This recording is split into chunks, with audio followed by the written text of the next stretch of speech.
Oggi abbiamo l'occasione di andare ad incontrare una musicista poliedrica veramente speciale. È qua perché suonerà al Bissone Harp Festival e si tratta di una musicista che non si fa nemmeno definire dall'immaginario che suggerisce il suo strumento. Possiamo incontrare Amy Turk. Thank you for being here with us. Thank you. We must declare it from the get-go. We have been friends for 10 years or something like that. It's true. We met at the Royal Academy of Music in London, where we were both doing our postgrad diploma. And so I met you in a sacred classical music institution. Well, they do also have a jazz department, but we were there to further our education in classical music. But I don't know much about your story before that point. So could you please tell us about how you got to the harp and how you reached the academy? Right. Yeah, I took an unconventional route to arrive at the academy for my master's degree, where we met. I started out my life, as many young harpists do, studying classical music and thinking that that was the only path to playing the harp very seriously. And I loved tackling, the big solos, the further you get through your education, growing up. But I felt that there was something missing. So when I went to university as an undergraduate, I was still playing the harp, but I didn't think it would be my career. So I went to university and I studied music technology, and I was interested in getting more into composing. And I thought that I would end up trying to pursue a career as a composer, maybe trying to get into film or into video games. But I took the first year of that course, and at the same time, I then discovered the world of percussive acoustic guitar. And there's a big kind of a cult of acoustic guitarists who all they play solo, and they use the body of the instrument to play percussion, and they do arrangements of pop songs and originals. And so I got really absorbed in that world. And there was something about that just led me back to the harp. So the course that I was on, it didn't feel like a good fit. And I ended up switching back over for the rest of my undergraduate to a classical music course that was more geared towards getting people into teaching roles. But that gave me the opportunity to get back to one-to-one lessons. I had a new teacher, and she really inspired me to get more into technique and to get more into furthering myself as a harpist through studying classical pieces again. And so when I graduated from that course, I just realized that I needed more.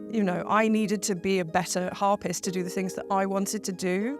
And the only path that seemed like it was going to really give me everything I wanted was going back and studying classical music and studying the roots of this instrument, so that I could learn from the best and be the best that I could be.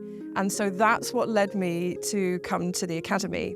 Well, you already touched on a subject that it's quite distinctive for you, because you are known for many, many musical qualities, but there's one particular thing that you've developed a lot, which you said is percussion and a harp.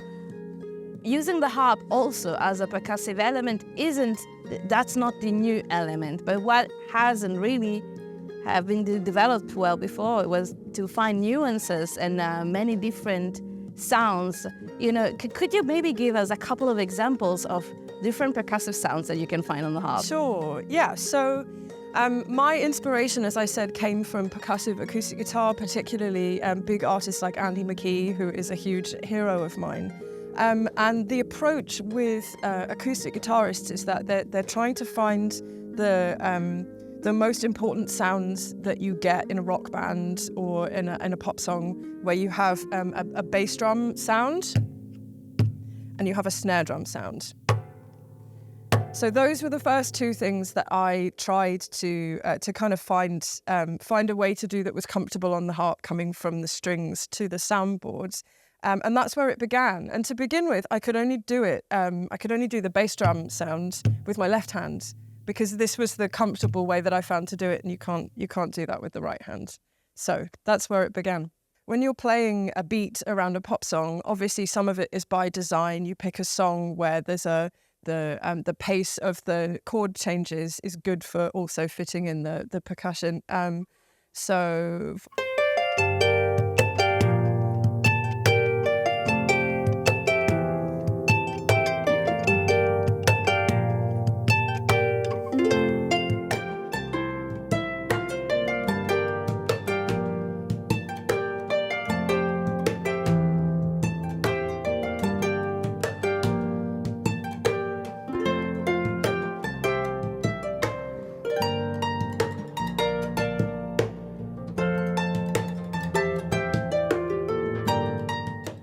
fitting the chords around the beat, it's all about finding songs where you can fit all of those things in to be able to make it work.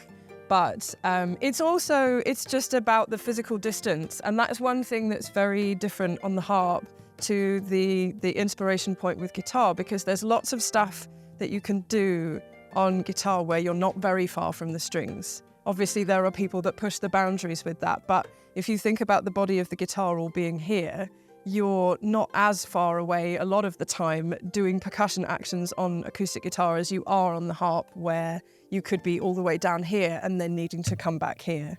So there is more physical distance to cover, and that was one of the first kind of big hurdles that I had to overcome. How do you choose what to look at when you do this?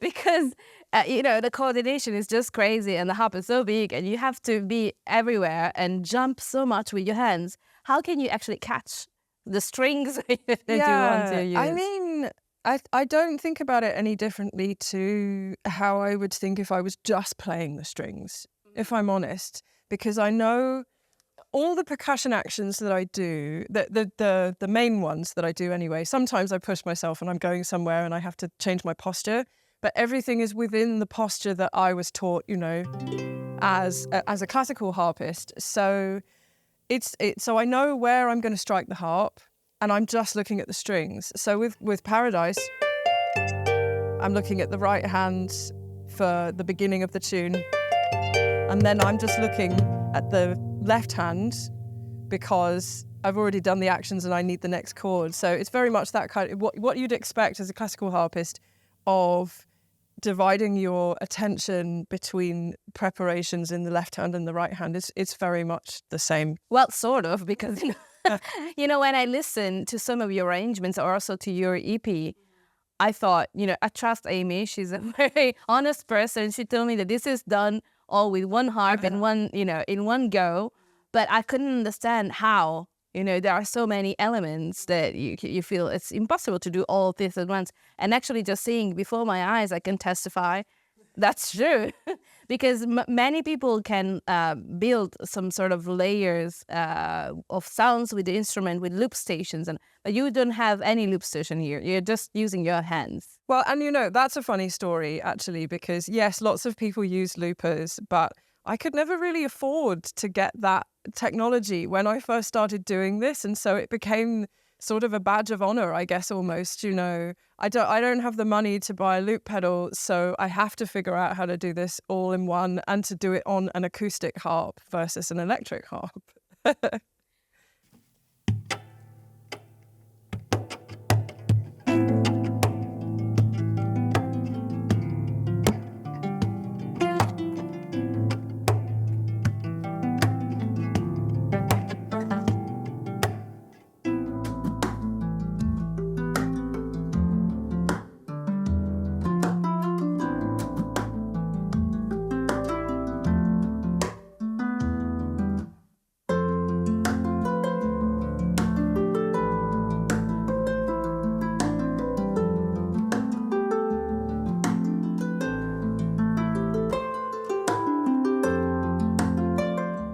Can you do it once in slow motion for me?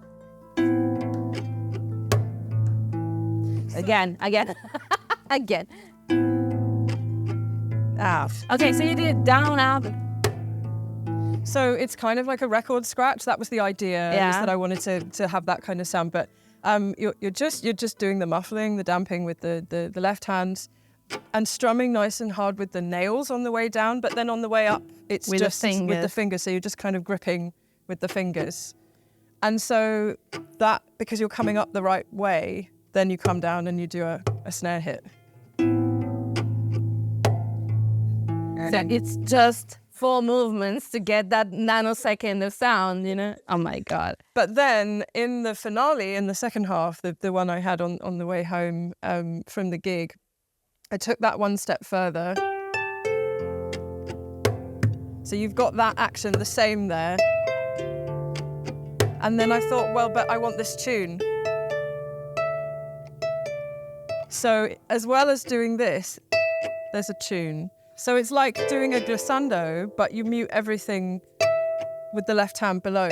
So that's more about the left hand, putting your hand just on the string below, but not catching the E. You know what would be fun? To have your brain studied while you perform something like that, because I guess there must be so much activity going on. I would love to know what that looks like.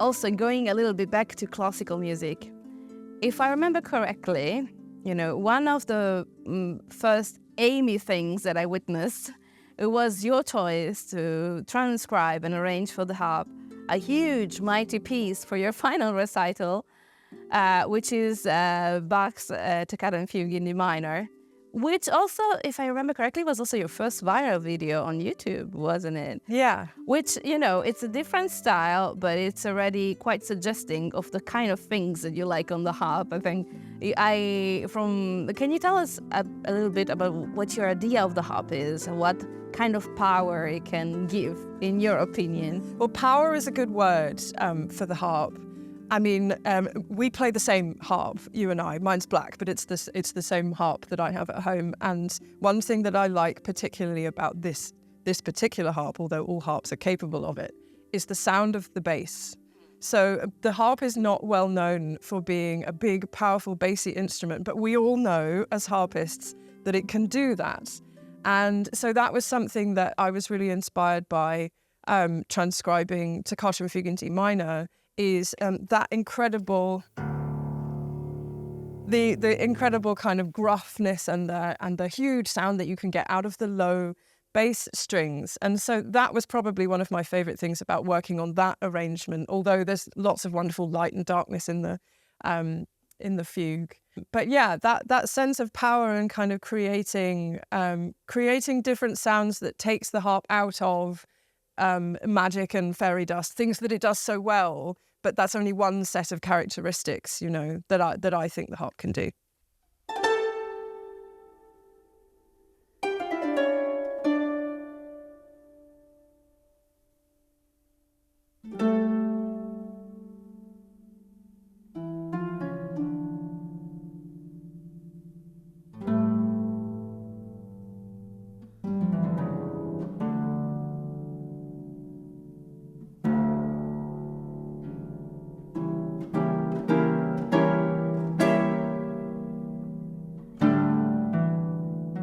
And, you know, since our young years at the Academy, you have lived a lot of different creative lives, you know. You have experimented in many different genres and in many different directions, but I think this power of sound has always been present.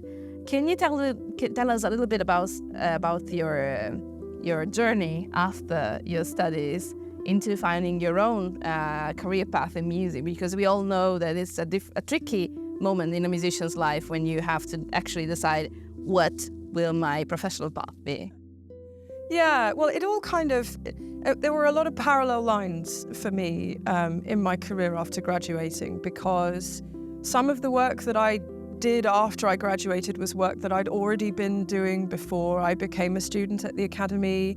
I was already writing my own music before I came to the Academy, so there were all these kind of seeds that were planted, and they all just grew at different times. So the first priority for everyone after you graduate is, how am I going to make money? Yeah. And so for me, because I'd already had that taste of arranging, and I already had this idea that I wanted to explore incorporating percussion in a modern way into my playing, that all tied in really well with the fact that there's a big market in the UK for harpists playing at weddings. I can't talk about this story without talking about the weddings. So at the time, it was quite early, I think, for the whole kind of song request culture with harpists. When I was a teenager and I was a student and I was playing at people's weddings, you know, for a bit of extra cash, people would just be so happy that you were playing the harp. And it didn't matter what you played. You could play anything, you know, and they'd just be really, really happy because it's a nice sound and it just creates the atmosphere. But when I graduated, I started offering people the opportunity to choose the songs, particularly for their wedding ceremonies, you know, where it's, oh, can you play our song for when I come into the ceremony, and that kind of thing. And I did that partly because I believed that it was a nice opportunity for people to express themselves through the music that they really loved. And I also felt that it was a great challenge for me as an arranger to try and find different ways to tackle modern styles in a way that was both authentic to the harp and authentic to the original setting of that music, whether it be a pop song or... You ended up transcribing and adapting music from Disney songs to metalcore music. Yeah. You know, you really were spacing around in all genres, you know? Yeah, and I learned so much from that because I had so many clients over the years who asked me for things that were important to them that I'd never heard before, you know, and so that was great because it gave me a way to test my hypothesis about what the harp could do and how I could approach that with percussion. In a way that just, I learned so much from that period of time. And I did arrangements of things and I tried to do things that I never would have thought to do otherwise. And, you know, this is a special moment for all fans of yours because the moment has finally arrived that you're now proposing your own music, your own compositions. Actually, you will have a premiere of your own music here at the Bissone Harp Festival. So tell us how this composition side of yours took finally over. Well, I had been composing for a long time. I started composing when I was studying, before I became an undergraduate, my sort of high school education. I had a very, very inspiring teacher during that time who encouraged me to compose. And part of my course was to compose, to have that be assessed. And so I really took to that. That was also the time when I started to transcribe things because my teacher transcribed things by ear, and he was doing that kind of work professionally as well as teaching at that time and was telling us about how that was going. And so I decided that I would try my hand at both of those things. So the arranging and the composing, those interests were sparked for me around the same time when I was 16 or 17. And those things led me in two different directions, but at the same time, the percussion is the thing that sort of glued them together. So I started writing Syzygy, the EP of songs that I'm premiering this evening. I started writing those around 2012. It's about 12 years ago.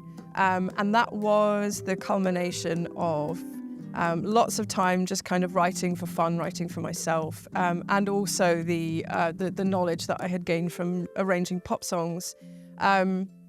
And that really started very organically as just I had an idea in the shower and I got out and came to the harp and started trying to figure out how to put all of these sounds together. And then I worked at that on and off.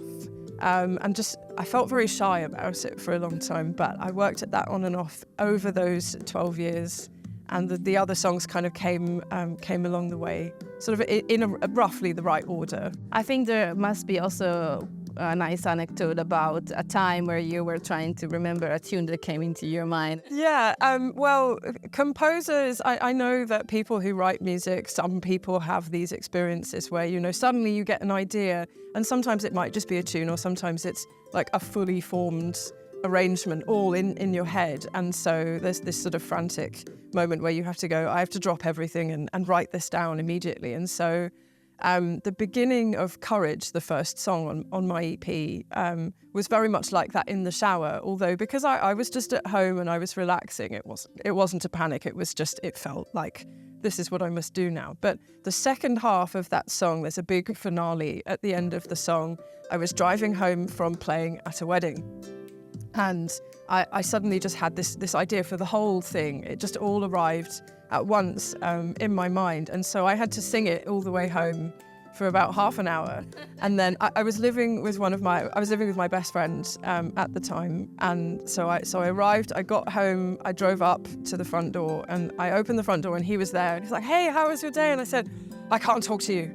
I have to go now and write this all down." And so I didn't speak to anyone for the next 2 hours. And I just sat there and just played it through and figured out how to get it onto the page so that it was all there. Well, we are very grateful that you didn't forget about it because the result is just amazing. Your EP has just come out, and can you guide us a little bit through the songs that are contained into your EP? Sure, yeah. So the 3 songs on the EP, I think of it kind of like a trilogy because it has a kind of a circular nature, the narrative of the songs. But so the songs are called Courage, Wisdom, and Power, and it's a personal story. It's my story.